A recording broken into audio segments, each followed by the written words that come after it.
Hello guys, this is the second chapter of class 11, units and measurement. The first topic of this chapter is the physical quantities. Physical quantities. In the previous chapter, we have studied about the fundamental forces. Basically, physical quantities are those quantities which are used for the explanation of the fundamental laws of the physics और laws of the physics. ठीक है, जब भी हम laws of physics को define करते हैं तो हमें किसी न किसी क्वांटिटी की जरूरत होती है जिसके टर्म में हम क्या करते हैं, लॉ ऑफ फिजिक्स को क्या करते हैं, एक्सप्लेन करते हैं. तो वो क्वांटिटीज क्या कहलाती हैं, फिजिकल क्वांटिटी कहलाती हैं. Those quantities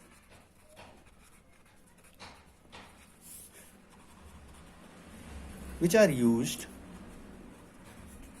for the explanation of the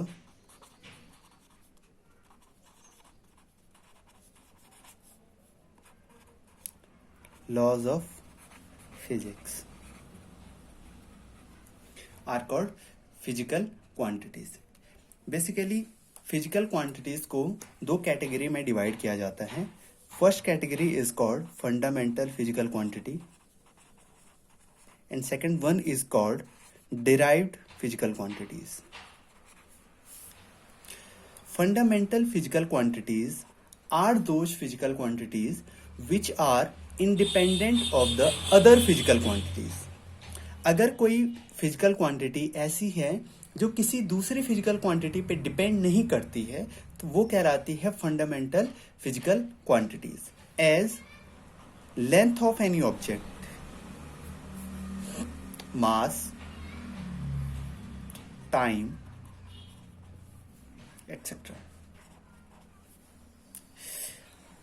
length को हम फर्दर किसी दूसरी क्वांटिटी के टर्म में एक्सप्लेन नहीं कर सकते हैं. वैसे ही हम मास ऑफ एन ऑब्जेक्ट को भी क्या नहीं कर सकते हैं, किसी दूसरी क्वांटिटी के टर्म में एक्सप्लेन नहीं कर सकते हैं. ऐसे ही टाइम को भी नहीं किया जा सकता है. ठीक है, तो ये क्या है, बेसिकली अदर फिजिकल क्वांटिटीज से क्या है, इंडिपेंडेंट है. अब इसके बाद आता है derived physical quantity. Derived physical quantities are those physical quantity which depends on fundamental quantities और which are explained in the terms of some fundamental quantities. As speed. Speed can be written as distance over time, where distance is the length per unit time. ठीक है, तो basically जब हम speed को define कर रहे हैं तो हमें दो फंडामेंटल क्वांटिटीज की क्या पड़ रही है, जरूरत पड़ रही है.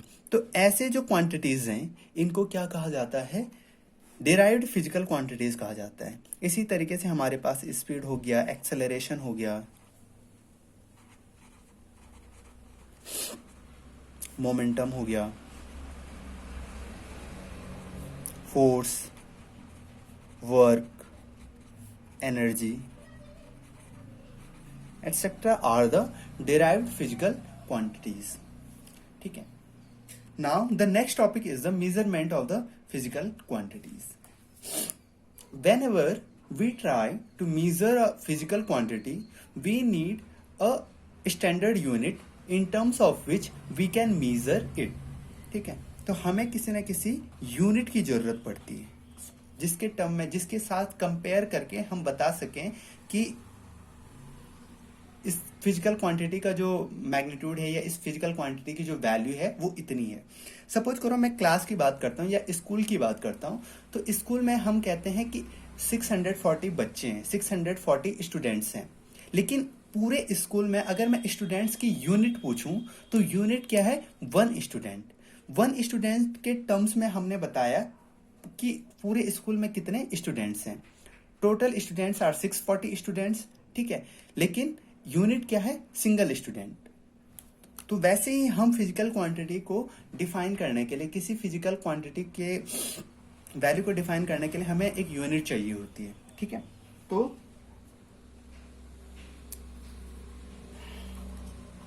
The amount of size of the physical quantity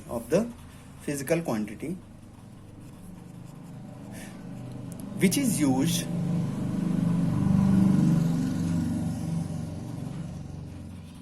for the measurement of that physical quantity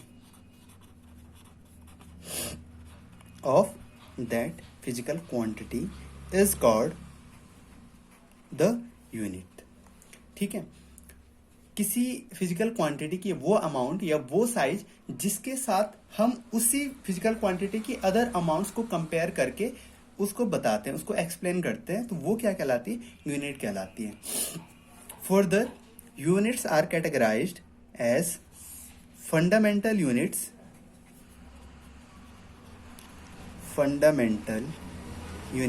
and derived units.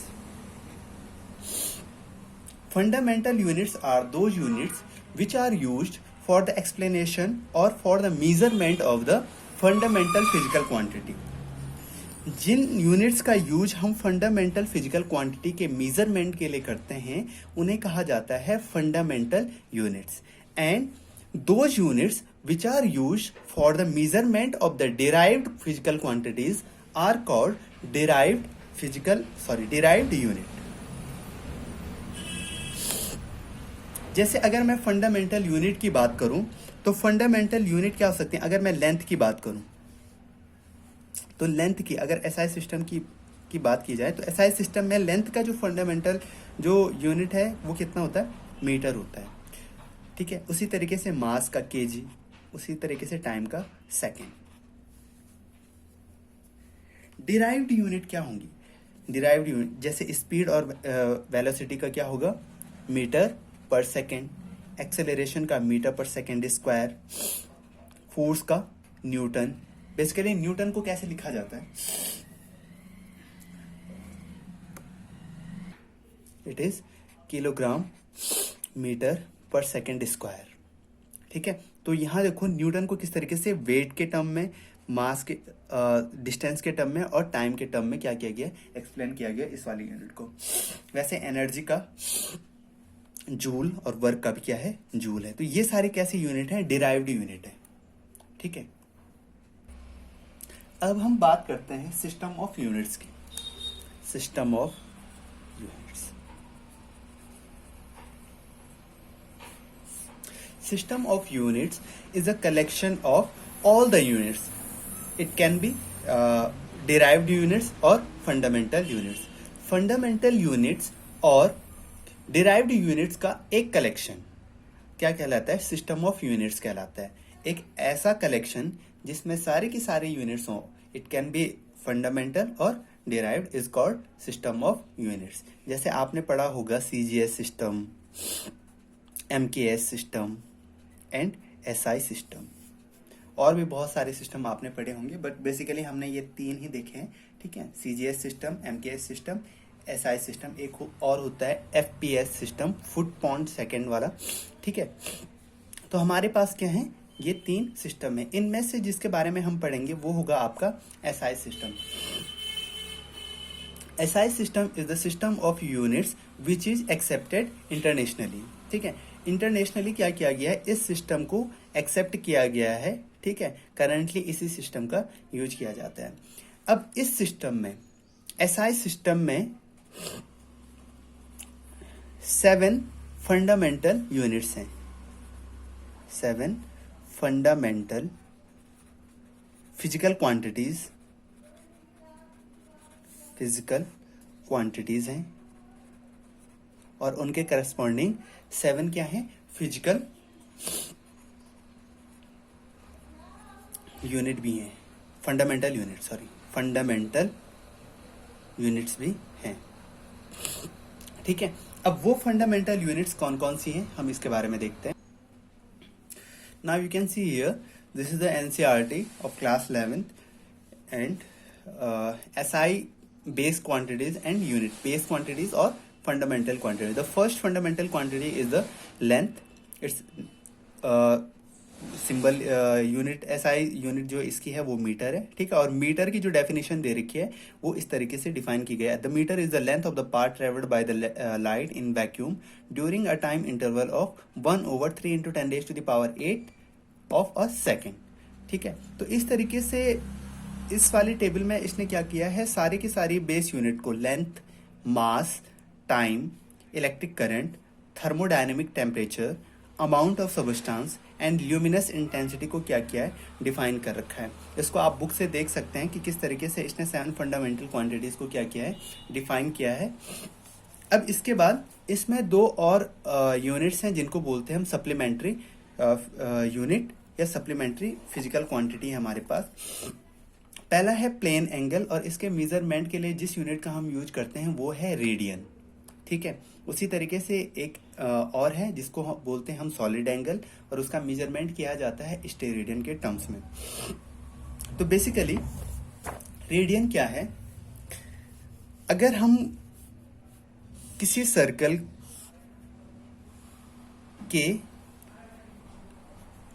से कोई आर्क ऐसा लें जिसका जो लेंथ है, ठीक है, जिसका जो लेंथ है वो इसकी रेडियस के बराबर हो, ठीक है। इसका जो लेंथ है, ये वाला लेंथ, वो क्या हो, रेडियस के बराबर हो, तो जो यहाँ पे एंगल बनता है उसको कहा जाता है 1 रेडियन, ठीक है। उसको क्या कहा जाता है, 1 रेडियन। बेसिकली आपने जब सर्कल पढ़ा होगा तो सर्कल में आपने एक चीज पढ़ा होगा, length of arc is equal to radius multiplied by theta, ठीक है। That theta is in radian, ठीक है। तो थीटा इज इक्वल टू होगा length of arc over radius, l over r. तो यहां पे इस तरीके से डिफाइन किया जाता है। तो theta will be 1 radian if l is equal to r, ठीक है। तो इसका मतलब क्या है, 1 रेडियन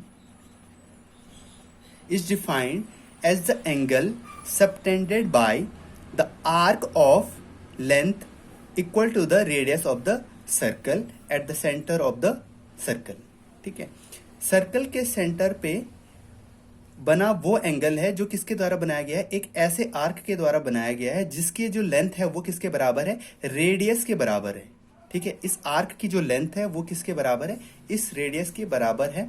तो तब क्या करेगा, ये यहाँ पर 1 रेडियन का क्या करेगा, एंगल सबटेंड करेगा, ठीक है। तो ये तो हो गया आपका रेडियन। तो बेसिकली ये जो एंगल है वो क्या बना हुआ, एक प्लेन में बना हुआ, तो इस एंगल को बोलते हैं हम प्लेन एंगल, ठीक है। ये क्या कहलाता है, प्लेन एंगल। तो प्लेन एंगल का जो यूनिट है जिसके टर्म्स में हम क्या करते हैं, प्लेन एंगल का मेजरमेंट करते हैं, वो क्या कहलाता है, रेडियन कहलाता है, ठीक है। इसके बाद हम बात करेंगे स्टे रेडियन पे।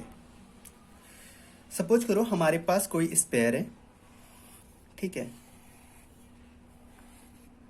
ये स्पेयर का सेंटर है, और स्पेयर के सेंटर से हम कोई एक एरिया इस तरीके से सेलेक्ट करते हैं कि जो एरिया है उसका जो मैग्नीट्यूड है या वैल्यू है वो क्या है, रेडियस के स्क्वायर के बराबर हो, ठीक है। मान लो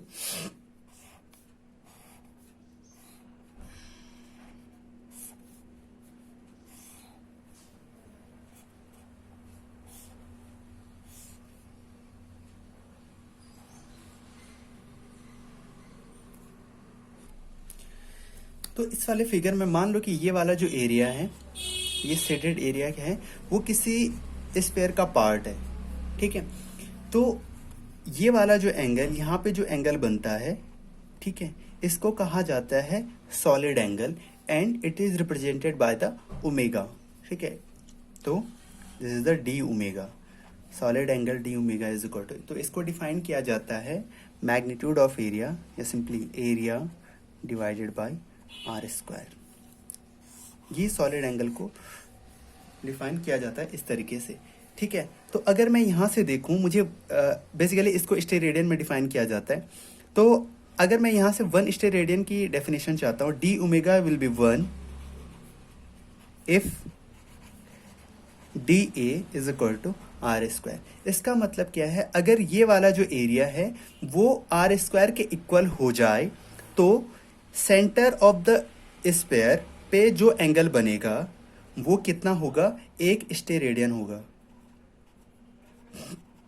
कितना होगा, 1 स्टेरेडियन होगा। तो 1 स्टेरेडियन